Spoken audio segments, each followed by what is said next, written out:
Last night, Mr. Frank Ambunda Shebesh, husband to former Nairobi woman representative Rachel Shebesh, allegedly shot himself in the left leg during a safety precaution routine in his Nairobi home along Dennis Pitt Road in Kilimani. Police have recorded statement from Mr. Shebesh as they launch investigations on how he shot himself in the thigh. Shebesh is admitted at the Nairobi hospital with a bullet lodged in his leg. Elsewhere, the Election Observation Group ELOG today released their finding on the just concluded repeat presidential election.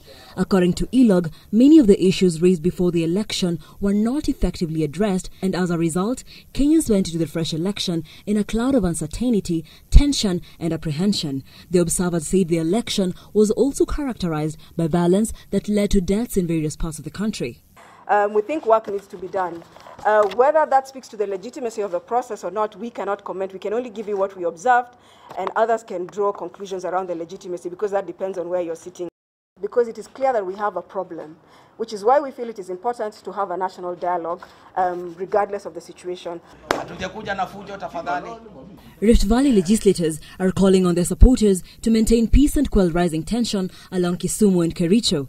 Speaking a day after fresh flare-ups were reported in the area, the Jubilee allied MPs say they are reaching out to their counterparts in Kisumu County to preach peace along the border. At least one person has been killed in 2 days of fighting along the border. We cannot accuse one person or the other, but we want to say let every person, every leader carry the responsibility to ensure that we don't see that violence again.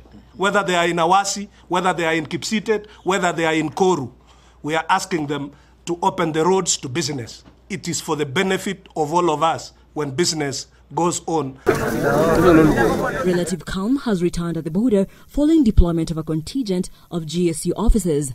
Nancy Nalima, JKL.